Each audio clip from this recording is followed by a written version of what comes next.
Let's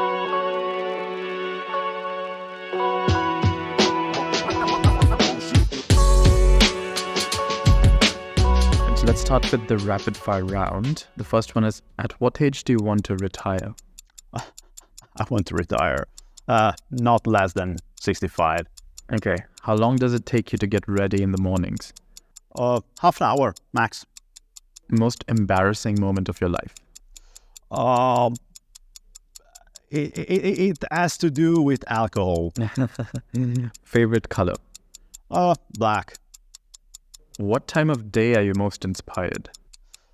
In the evening after 8 p.m. How many hours of sleep can you survive on? 7, not less. Filling the blank, an upcoming telecoms trend is blank. Mobile private networks. The city in which the best kiss of your life happened? Milan. Pick one, Elon Musk or Mark Zuckerberg? Mark. The biggest mistake of your career? I hoped too much through different jobs. How do you relax? I take a bicycle ride. How many cups of coffee do you drink per day? Italian coffee, 4. A habit of yours that you hate? I'm not sure. I pass. The most valuable skill you've learned in life? Be flexible. Your favorite Netflix show? It's Working Moms. One word description of your leadership style? Supportive. Top priority in your daily schedule? Not sure, pass. Ideal vacation spot? An art city. Key factor for maintaining a work-life balance? You need to exercise. Memorable career milestone? My second job was basically managing a sales account team in a startup. A recent business innovation that caught your attention? Gen AI. The last song you've been listening to? More Than a Feeling from Boston. And the last movie that you saw that had a good impression on you? It was Comandante, is an Italian movie that it's out right now in the cinemas. Okay. Oh, well, that was the end of the rapid fire. Cool. And now we can go to the longer questions, which you can answer with as much time and ease as you like. As a business development manager focusing on Vodafone Business, how do you navigate the expansion of the mobile private network MPN business across various countries, and what obstacles have you faced in this?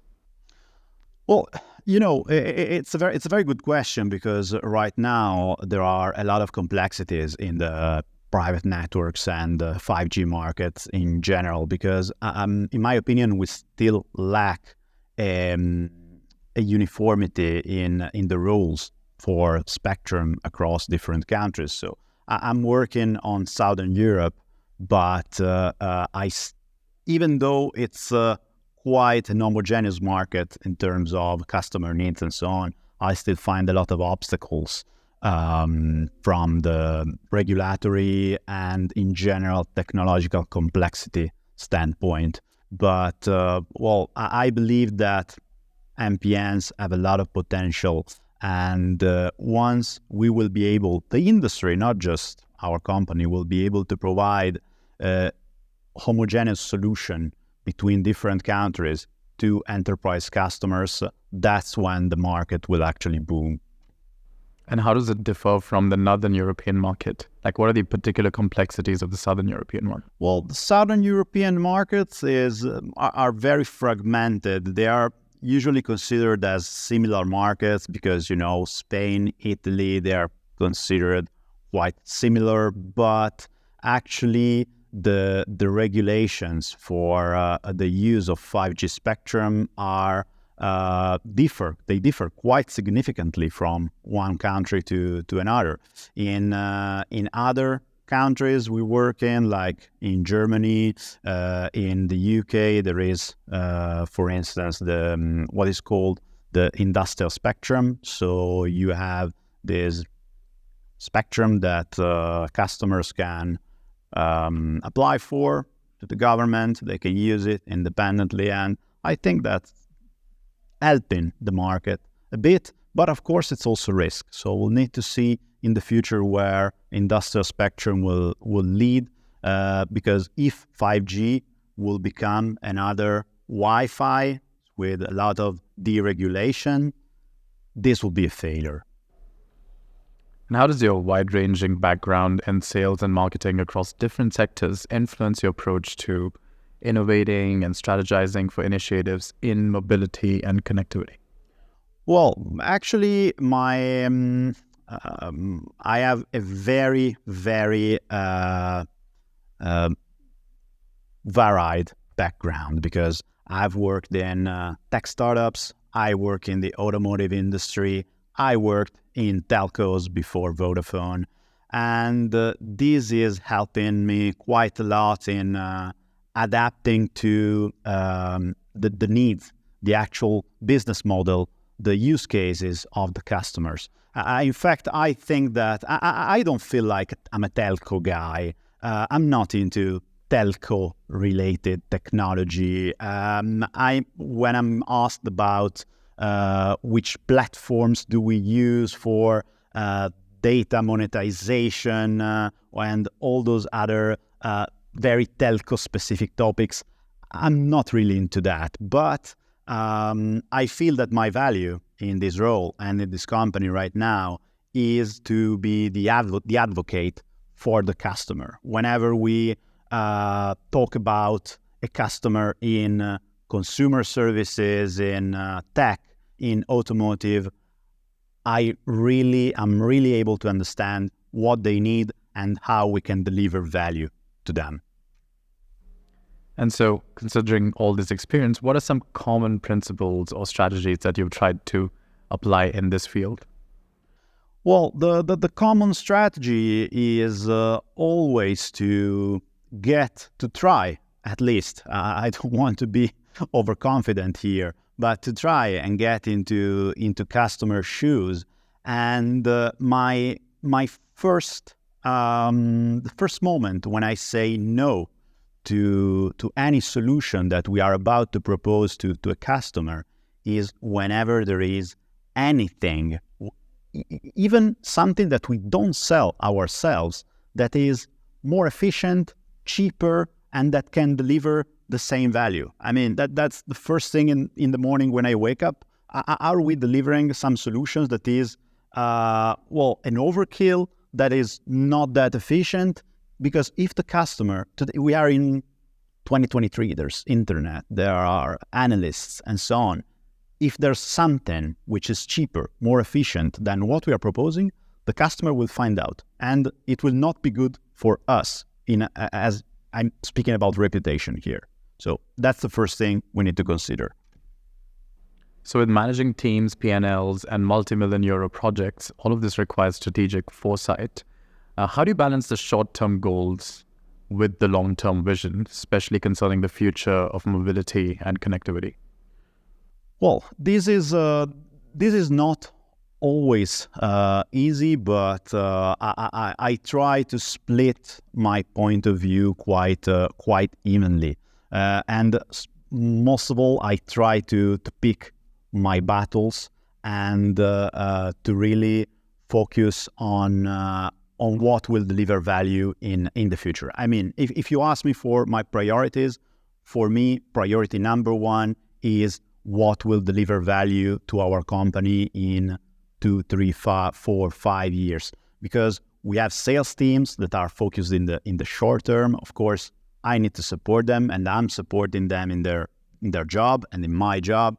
But my role really requires me to focus on what will deliver value in 5 years from now. And it's not always that easy, and sometimes it's colliding with short-term value.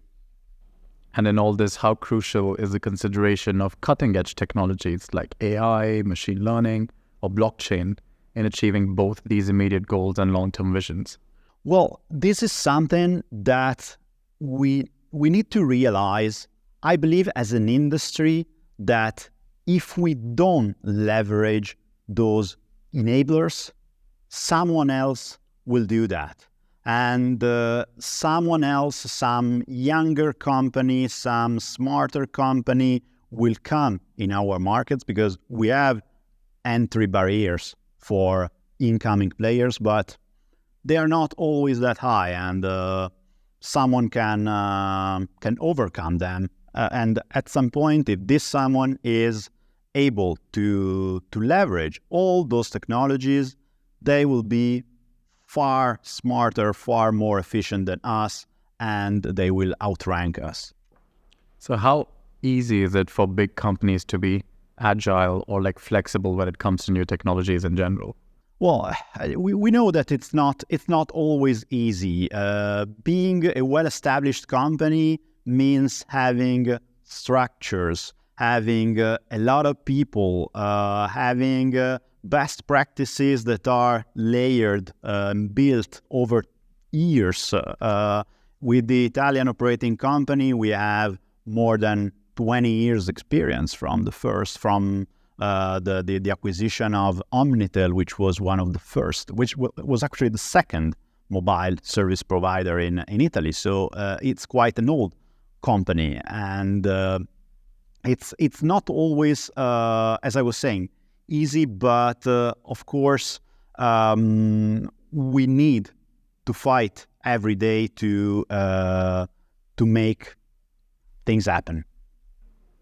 So given your experience in Agile project management, how has this methodology influenced your approach to leading projects, especially in industries where innovation and adaptability are crucial? Well, first of all, I learned that Agile, maybe right now a bit less, but there was a time when Agile was a buzzword that was everywhere in the industry. And well, just to cut it short, it helped me to be flexible and to be customer oriented. So particularly a methodology that I really loved, and I learned it while working at a design company, which is part of the Volkswagen Group in my automotive days, is design thinking. Design thinking really brings you closer to the customer needs. And I think it's something that even more than Agile needs to be applied by any company. Of course, any company which wants to be close to the customer, which wants to be customer driven. So both design and Agile principles, in what ways do they help drive innovation without compromising project timelines or quality, especially when it comes to dealing with rapidly evolving technologies? Well, first of all, we need to understand when Agile can be applied and when Agile cannot be applied. Because sometimes, having worked in different industries, I always heard Agile being repeated by project managers like 10 times a day, like they're paid to repeat 10 times per day the word Agile. But we should be really focused. We should use our knowledge, our professional knowledge, our experience, our skills to understand when Agile must be applied and when it's better to go for not old-fashioned ways, but other ways.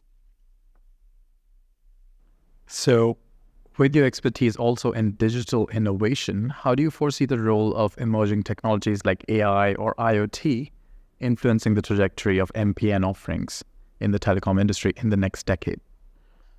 Well, this is quite a complex question, but I see, first of all, when we are talking about IoT, we have to consider that Vodafone is currently holding a leading position in the IoT market.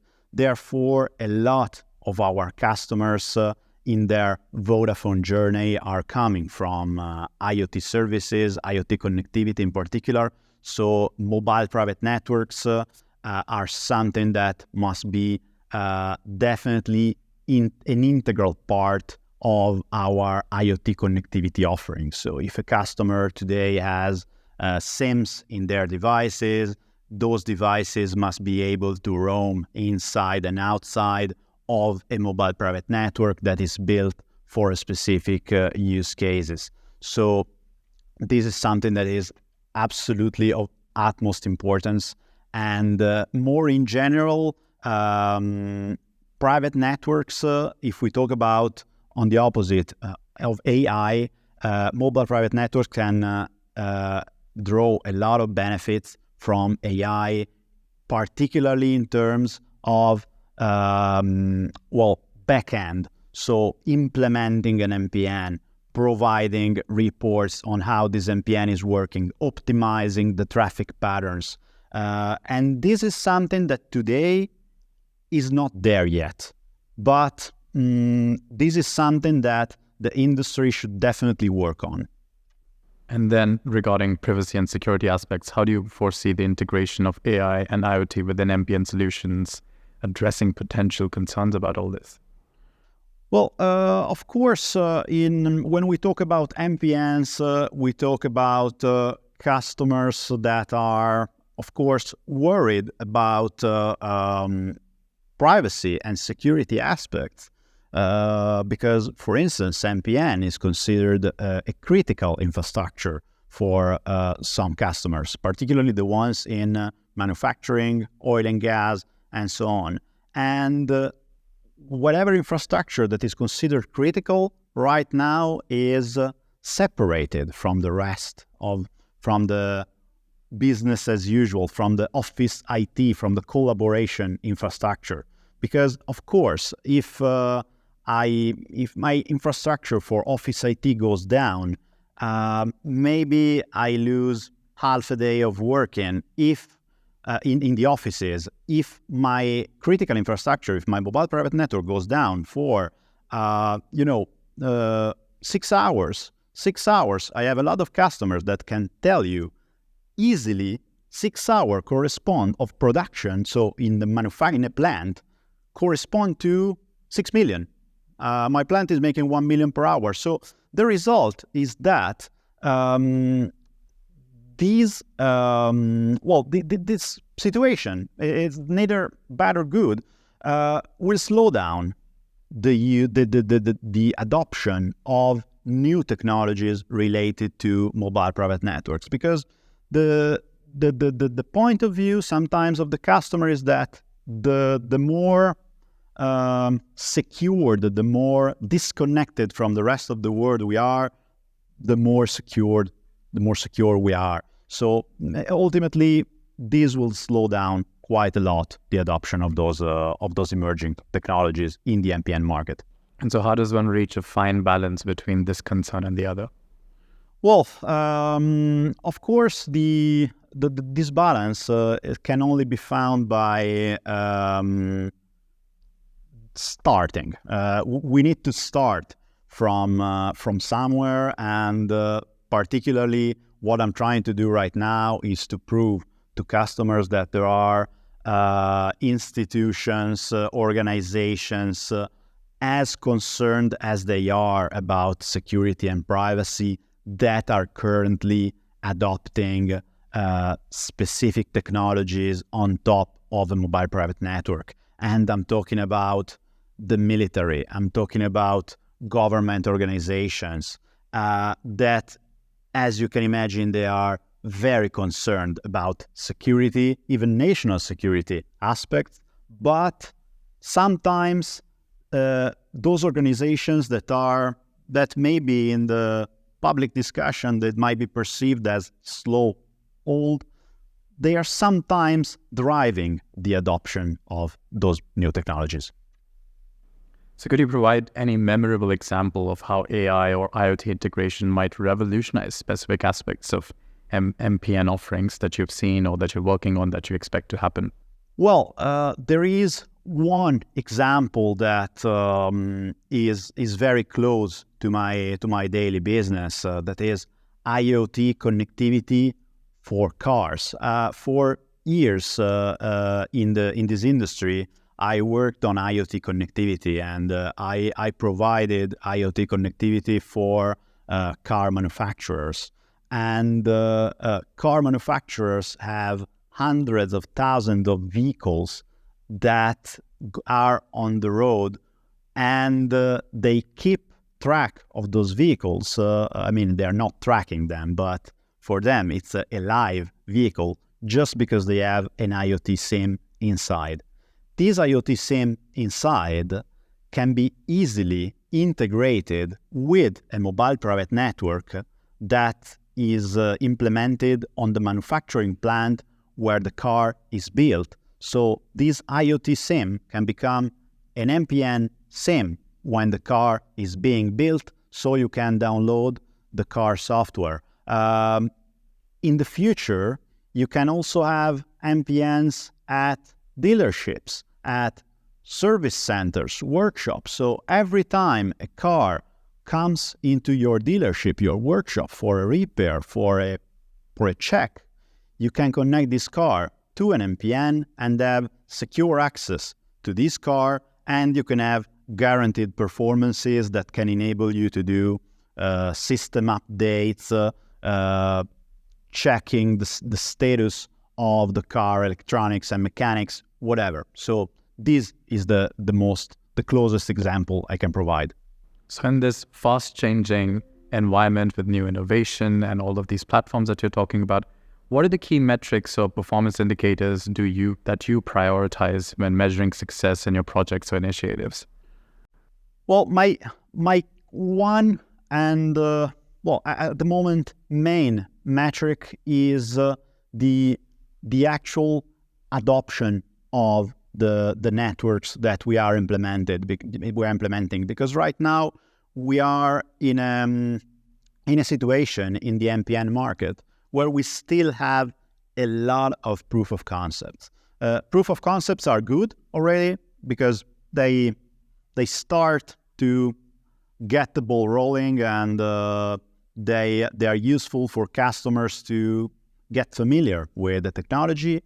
But normally, proof of concept mean that the customer connects one device, 2 devices, 10 devices, and not for critical use cases.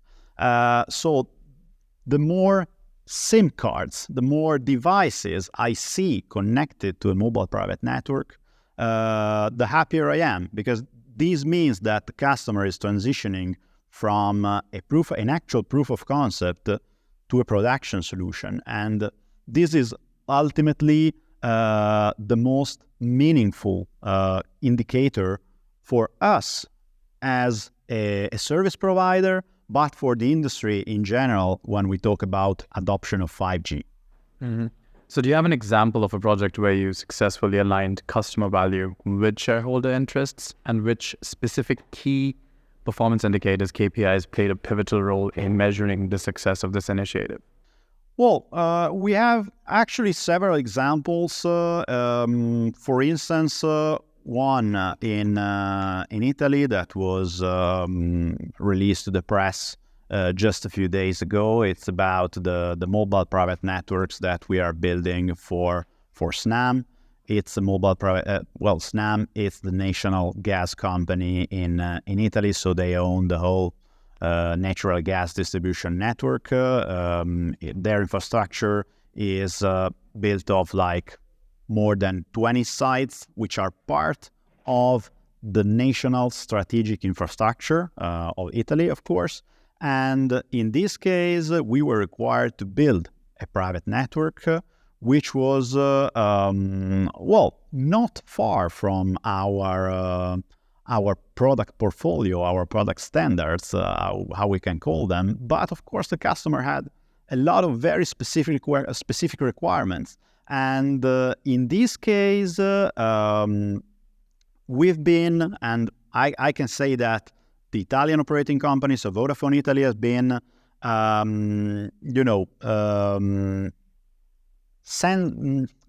can I say, they have been smart enough also to have the right level of engagement for their management. The right people were involved immediately in the project, and right now the best. I will not talk specifically about KPIs, but I will just say that right now our best salespeople are the colleagues, the partners from Snam itself that are presenting with pride this solution to conferences, meetings with other customers, public technology events. So probably the customer right now spoke with the media much more about this solution, well, much more than we did. So let's pivot a little to 5G. What are some of the barriers to the adoption of private 5G, and what is the role of telcos in lowering these barriers, do you think? Well, as a telco, we see the whole value chain because we are deploying 5G since its inception, and even before its inception, we worked with regulators, with organizations to define this very standard. We work with technology vendors like Nokia, like Ericsson, Huawei, to define how the 5G would have been. And right now, what we are seeing in the market is that there are a lot of players, particularly in market where there is industrial 5G spectrum available, proposing 5G private networks, but customers are still struggling to find values. Well, of course, not all of them, but some of them. And some of those customers would like to, how can I say, start small. If you need, based on industrial spectrum, to build an actual private network from the ground up, you cannot start small. But there are players those are the telcos, that have a live 5G infrastructure. And of course, with the right, for the right use case, for the right perimeter, what telcos can do is to provide customers with a low effort, a low cost, but highly efficient solution based on public networks that can provide them at least a first glance of what a mobile private network is on the 5G standard, and can pave the way for either a growth, so they can start from a shared infrastructure and then deploy a private one, or they can just stick to the shared infrastructure and build their automation Industry 4.0 use case on this very infrastructure where they started from. And are there any specific industries or sectors where the barriers to adopting private 5G networks are much higher? Well, of course, the barriers are higher, the less the need for the performance of 5G are perceived. I have several customers in less, how can I say that, less technology-heavy verticals, like, I don't know, they're manufacturing basic glass products, or they are just manufacturing construction materials. And, in those verticals where automation is less present, of course, the need is far lower. They are okay with Wi-Fi, they are okay with other wireless technologies, and therefore, for these kind of customers to really get into those market segments, what we need to do, what the industry will need to do, is to actually lower the total cost of ownership of 5G solutions. So is there any skill gaps or expertise needed for operating private 5G networks? And are telcos supporting businesses in training and upskilling their workforce to do this? Well, I think there are two aspects to this question. Of course, on telco side, deploying mobile networks without specifying if they're private or public, it's something that we do since we were born, as companies. So one thing that is actually very interesting for us is that this is one of those new technologies where we are extremely skilled. I mean, while maybe system integrators starting with the private networks business, they have to upskill their entire workforce, or at least the part of the workforce that will work on this business. We have hundreds of people in our company that are very, very well aware of all the technicalities of mobile networks, regardless whether they are private or public. Of course, there would be some little upskill to be done for the private part, and we did that. But we are in a very lucky position. It's quite different for end customers, because end customers right now, they are used for their networking solution to, at least to a certain extent, to directly work on network elements, to work on switches, to work on access points, on routers, and so on. With mobile networks, it's something that they are not ready to do. And that's the reason why mobile private networks are probably the solution where customers ask the most for a full managed service. So you manage multi-million euro projects in various industries. How do the complexities of executing such projects in the telecom sector, like the MPN, differ from those in other sectors like automotive or insurance? Well, we have to consider that of course, we have skilled personnel, we have skilled people working on private or public networks, regardless. But, of course, this is an advantage on one hand, but we also need to take into account that we have years and years and years of best practices built on building public networks. And so sometimes we just realize that we need to create some discontinuity to, just we have to push a little bit harder, because we are in a very complex organizations with multiple departments involved. Not all the time it's easy to find a compromise. So yeah, there's a little bit of work to be done in this direction, but it's something that once we find a way, we find a process, we find a package solution, and we all agree on that, then we are just going to the target. All right, so the last question for you is of a personal kind. What would you be doing in your life if not this? Well, it's a difficult question, because I will not say that this is what I was dreaming of when I was a child, but this is what I started dreaming of after I started doing it.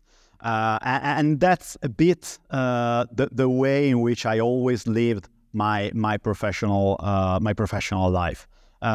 So right now, honestly, I cannot imagine myself in a different position. But probably, if I were to be in any different position, it would probably still be a customer-facing role, not a sales role. But right now, I can tell you where I think I would fit. It's still on emerging technologies. If I didn't work on mobile private networks, I would feel quite comfortable working with Gen AI or working with IoT or any related business.